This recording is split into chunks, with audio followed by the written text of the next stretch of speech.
ಸ್ನೇಹಿತರೆ, ಎಲ್ಲರಿಗೂ ನಿಶಾ ಕನ್ನಡ ಚಾನಲ್ಗೆ ಮತ್ತೊಮ್ಮೆ ಪ್ರೀತಿಯ ಸುಸ್ವಾಗತ. ಇವತ್ತಿನ ವಿಡಿಯೋದಲ್ಲಿ ಶಿಕ್ಷಕರಿಂದ ವಿದ್ಯಾರ್ಥಿಗಳಿಗೆ ಬೀಳ್ಕೊಡುಗೆ ಸಮಾರಂಭದ ಪುಟ್ಟ ಭಾಷಣ ಯಾವ ರೀತಿ ಹೇಳೋದು ಅಂತ ಈ ವಿಡಿಯೋದಲ್ಲಿ ತಿಳಿಸ್ಕೊಡ್ತಾ ಇದ್ದೀನಿ. ಈ ವಿಡಿಯೋ ನಿಮಗೆ ಇಷ್ಟವಾದರೆ ಲೈಕ್ ಮಾಡಿ, ಶೇರ್ ಮಾಡಿ. ನನ್ನ ಚಾನಲ್ ಇನ್ನೂ ಸಬ್ಸ್ಕ್ರೈಬ್ ಆಗಿಲ್ಲದಿದ್ದರೆ ಈಗಲೇ ಹೋಗಿ ಸಬ್ಸ್ಕ್ರೈಬ್ ಆಗಿ, ಪಕ್ಕದಲ್ಲಿ ಕಾಣುವ ಬೆಲ್ ಬಟನ್ನ ಟಚ್ ಮಾಡಿ.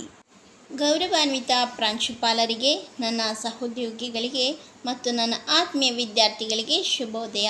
ಇಂದು 10ನೇ ತರಗತಿ ವಿದ್ಯಾರ್ಥಿಗಳ ಬೀಳ್ಕೊಡುಗೆ ಸಮಾರಂಭ ಏರ್ಪಡಿಸಲಾಗಿದೆ. ಈ ದಿನ ಇಷ್ಟು ಬೇಗನೆ ಬರುತ್ತದೆ ಎಂದುಕೊಂಡಿರಲಿಲ್ಲ.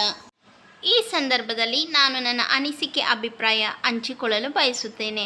ಆತ್ಮೀಯ ವಿದ್ಯಾರ್ಥಿಗಳೇ, ನಿಮ್ಮ ಉಜ್ವಲ ಭವಿಷ್ಯಕ್ಕಾಗಿ ನಿಮ್ಮನ್ನು ರೂಪಿಸಲು ಹಲವು ವರ್ಷಗಳೇ ಬೇಕಾಯಿತು. ನಾವು ಮತ್ತು ನೀವು ಇಷ್ಟು ವರ್ಷಗಳ ಕಾಲ ಒಂದೇ ದೋಣಿಯಲ್ಲಿ ಪ್ರಯಾಣ ಮಾಡಿದ್ದೇವೆ. ಎಂದರೆ ನೀವು ಮತ್ತು ನಾವು ಈ ಒಂದು ಶಾಲೆಯಲ್ಲಿ ಇಷ್ಟು ವರ್ಷಗಳ ಒಟ್ಟಿಗೆ ಇದ್ದು ಒಳ್ಳೆಯ ಮಧುರ ಬಾಂಧವ್ಯ ಹೊಂದಿದ್ದೇವೆ. ಹೇಗೆ ಒಬ್ಬ ಶಿಲ್ಪಿ ಸುಂದರ ಮೂರ್ತಿ ಕೆತ್ತನೆ ಮಾಡುತ್ತಾನೆಯೋ ಹಾಗೆ ನಾವು ಕೂಡ ನೀವು ಒಳ್ಳೆಯ ವಿದ್ಯಾರ್ಥಿಯಾಗಲು ಸಾಕಷ್ಟು ಶ್ರಮ ಪಟ್ಟಿದ್ದೇವೆ ಹಾಗೂ ಉತ್ತಮ ಮಾರ್ಗದರ್ಶನ ನೀಡಲು ಪ್ರಯತ್ನ ಪಟ್ಟಿದ್ದೇವೆ. ನಾವು ಮತ್ತು ನೀವು 7 ವರ್ಷಗಳ ಕಾಲ ದೀರ್ಘ ಪ್ರಯಾಣ ಮಾಡಿದ್ದರೂ ಬಹುಬೇಗನೆ ಕಳೆಯಿತು ಎನಿಸುತ್ತದೆ. ನೀವು ಶಾಲೆಗೆ ಬರುವಾಗ ಪುಟ್ಟ ಮಕ್ಕಳು, ಈಗ ದೊಡ್ಡವರಾಗಿ ಬೆಳೆದಿದ್ದೀರಿ. ಈ ಶಾಲೆಯ ಓದಿದ ವಿದ್ಯಾರ್ಥಿಗಳಾದ ನೀವು ನಿಮ್ಮ ಭವಿಷ್ಯದಲ್ಲಿ ಈ ಶಾಲೆಯ ಕೀರ್ತಿ, ನಿಮ್ಮ ಪೋಷಕರ ಕೀರ್ತಿ ಹಾಗೂ ನಮ್ಮ ಕೀರ್ತಿಯನ್ನು ಆಕಾಶದ ಎತ್ತರಕ್ಕೆ ಹಾರಿಸಬೇಕು ಎಂದು ಬಯಸುತ್ತೇನೆ.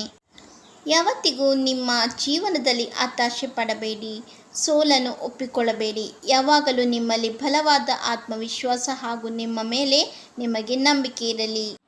ಮರಳಿ ಯತ್ನ ಮಾಡು ಎನ್ನುವಂತೆ ನಿಮ್ಮ ಪ್ರಯತ್ನ ಎಂದಿಗೂ ಬಿಡಬೇಡಿ. ಆ ಪ್ರಯತ್ನವೇ ಮುಂದೊಂದು ದಿನ ನಿಮ್ಮ ಭವಿಷ್ಯವನ್ನು ಉತ್ತಮಗೊಳಿಸುತ್ತದೆ ಎನ್ನುವ ನಂಬಿಕೆ ನನ್ನಲ್ಲಿದೆ.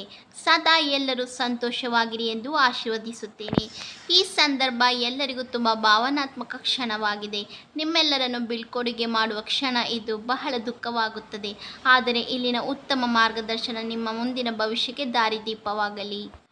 ನೀವು ಈ ಸ್ವಾತಂತ್ರ್ಯ ಜಗತ್ತಿನಲ್ಲಿ ಪಕ್ಷಿಯಂತೆ ಹಾರಬೇಕು. ನಿಮ್ಮ ಕನಸುಗಳನ್ನು ನನಸಾಗಿಸಲು ಶ್ರಮ ಪಡಬೇಕು.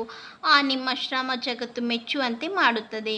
ನಿಮ್ಮ ಹೆತ್ತವರನ್ನು ಎಂದಿಗೂ ನಿರಾಶೆಗೊಳಿಸಬೇಡಿ. ನಿಮ್ಮ ಬಗ್ಗೆ ನಿಮಗೆ ನಂಬಿಕೆ ಇರಲಿ ಎಂದು ತಿಳಿಸುತ್ತಾ, ನಿಮ್ಮ ಭವಿಷ್ಯಕ್ಕೆ ಶುಭ ಹಾರೈಸುತ್ತಾ ನನ್ನ ಭಾಷಣ ಮುಗಿಸುತ್ತೇನೆ. ಎಲ್ಲರಿಗೂ ಧನ್ಯವಾದಗಳು.